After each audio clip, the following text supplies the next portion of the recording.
The 1970s cast a long shadow over South America. From Buenos Aires to Bogotá, military juntas ruled with iron fists, silencing dissent with brutal efficiency.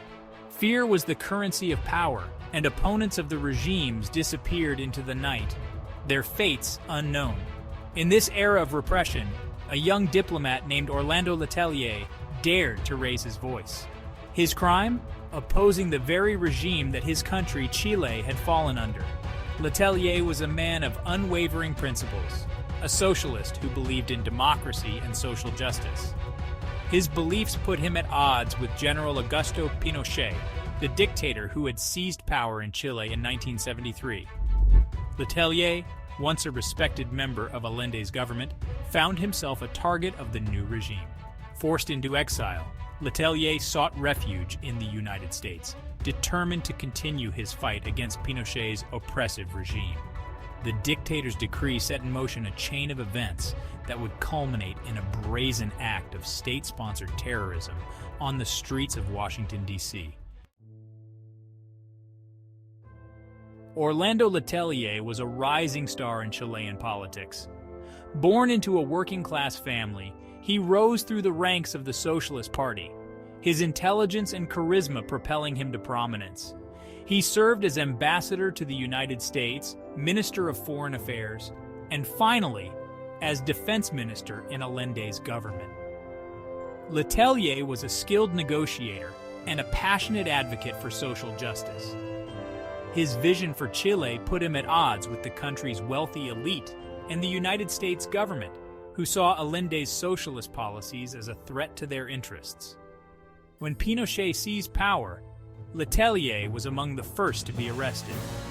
Imprisoned and tortured, he endured a year of brutal captivity. His spirit unbroken, released from prison, Letelier was forced into exile.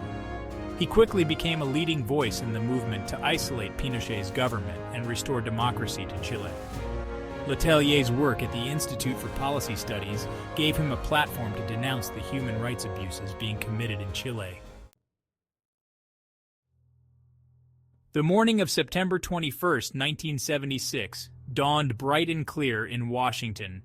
D.C. Orlando Letelier, his briefcase in hand, left his home in Bethesda, Maryland, and climbed into his Chevrolet Chevelle. His colleague at the Institute for Policy Studies, Ronnie Moffett, sat in the passenger seat. Her husband, Michael, a fundraiser for the Institute, rode in the back. As Letelier navigated the quiet streets of Embassy Row, he had no idea that he was driving into a carefully laid trap.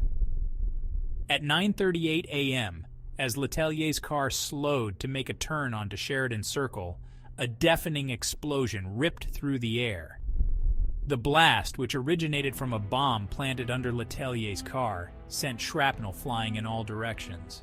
Letelier, his body riddled with shrapnel, died instantly. Ronnie Moffett, mortally wounded, succumbed to her injuries a short time later. The explosion, which shook buildings for blocks around, sent shockwaves through Washington, D.C. and beyond. The assassination of Orlando Letelier and Ronnie Moffett sent shockwaves through Washington, D.C., and ignited a firestorm of controversy. The FBI, tasked with investigating the bombing, faced immense pressure to bring the perpetrators to justice. The investigation, however, quickly became a labyrinth of dead ends, false leads, and international intrigue. The assassins, it seemed, had vanished into thin air, leaving behind a trail of destruction and a puzzle that would take years to solve. The FBI soon discovered evidence that pointed to a more sinister plot, one with ties to the Chilean government. The breakthrough came from an unlikely source, a Chilean exile living in Venezuela. Michael Townley, a former DINA agent, had been involved in the planning and execution of Letelier's assassination. Fearing for his safety and seeking a deal with U.S. authorities, Townley provided crucial information about the plot, implicating high-ranking officials in the Chilean government. Townley's testimony painted a chilling picture of a government-sanctioned assassination plot. The weight of evidence was undeniable. The trail of the Letelier assassination led straight back to the highest echelons of power in Chile. Michael Townley's confession, along with documents and testimony from other sources, confirmed the complicity of Augusto Pinochet's regime in the bombing. The investigation revealed that Pinochet, driven by paranoia and a thirst for revenge, had personally ordered the assassination of Orlando Letelier. The DINA, Pinochet's secret police force, had become a law unto itself, operating with impunity both inside and outside Chile. Under the direction of Manuel Contreras, DINA had established a vast network of agents and informants. The investigation into Letelier's assassination exposed the inner workings of DINA and its connections to other right-wing regimes in South America. The agency, it turned out, was part of Operation Condor, a covert program involving the intelligence agencies of several South American dictatorships. DINA, the Chilean secret police, was more than just a tool of repression. It was an embodiment of the Pinochet regime's brutality. Created in the aftermath of the 1973 coup, DINA operated with terrifying efficiency, crushing dissent and instilling fear in the hearts of Chilean citizens. Its agents, often recruited from the military and police, were trained in the art of interrogation, torture, and assassination. The agency's reach extended far beyond Chile's borders. DINA operatives operating in secret tracked down and eliminated opponents of the regime in countries around the world. The investigation into Letelier's assassination exposed DINA's role in a series of other crimes, including the bombing of a Cubana airliner in 1976. The agency's involvement in these acts of terrorism demonstrated the extent to which Pinochet's regime was willing to go to silence its opponents. The assassination of Orlando Letelier on American soil sent shockwaves through the international community. The bombing, a brazen act of state-sponsored terrorism, exposed the brutal nature of Pinochet's regime and the length to which it would go to silence its opponents. The incident also highlighted the complex web of relationships between the United States and right-wing dictatorships in South America during the Cold War.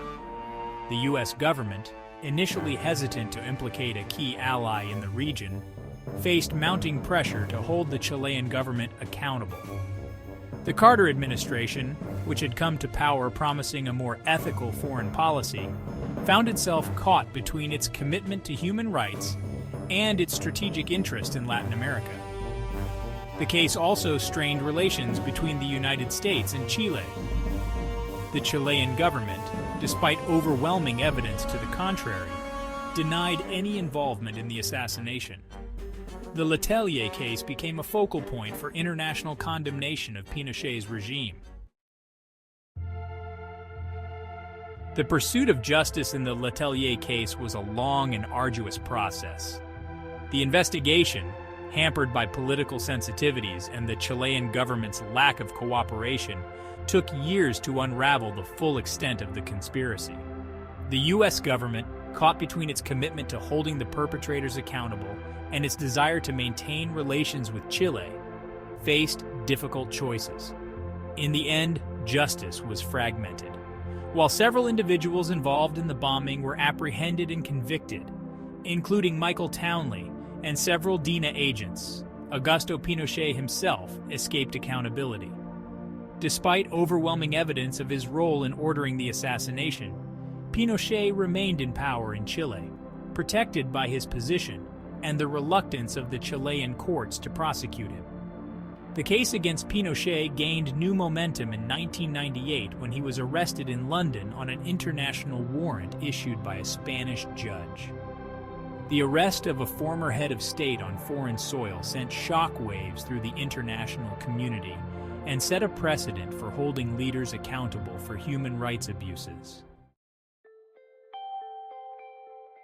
Although Augusto Pinochet was never extradited to Spain, the British House of Lords ruling set a powerful precedent.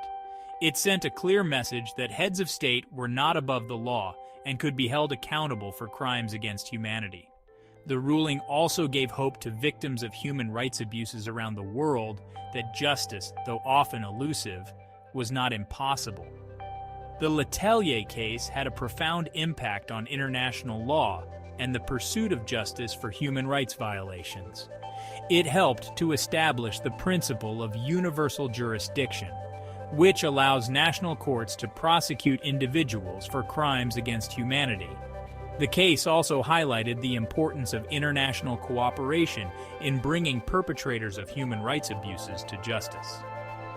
The Letelier case also served as a stark reminder of the dangers of impunity. The assassination of Orlando Letelier was a product of its time, a chilling reminder of the brutal realities of the Cold War. The ideological battle between communism and capitalism played out on a global stage, with devastating consequences for many countries caught in the crossfire. Latin America, in particular, became a battleground for proxy wars and covert operations, as the United States and the Soviet Union vied for influence. The U.S. government, driven by the fear of communist expansion, supported right-wing dictatorships in Latin America, seeing them as bulwarks against the spread of Soviet influence. This support often came at a high cost, as the U.S. turned a blind eye to the human rights abuses committed by these regimes. The Letelier case exposed the dark underbelly of U.S. foreign policy during the Cold War. The U.S. government's support for Pinochet, despite his brutal repression of his own people, demonstrated the lengths to which it was willing to go to contain communism. The case also highlighted the moral compromises that were made in the name of national security. The assassination of Orlando Letelier was not just a tragedy for his family and friends, it was an attack on the very principles of democracy and human rights. The bombing, carried out on the streets of Washington, D.C., sent a chilling message that political violence had no borders, and that even those seeking refuge in the United States were not safe from the reach of repressive regimes. The case galvanized human rights activists and organizations around the world who rallied to demand justice for Letelier and an end to impunity for such crimes. The Letelier case remains a powerful symbol of the struggle for human rights and the fight against impunity. It serves as a reminder that the pursuit of justice can be long and arduous, but that it is a fight worth fighting. As long as dictators and human rights abusers continue to operate with impunity, the legacy of Orlando Letelier will continue to inspire those who seek a more just and equitable world. The fight for justice for Orlando Letelier is a fight for all those who have been silenced by violence and oppression.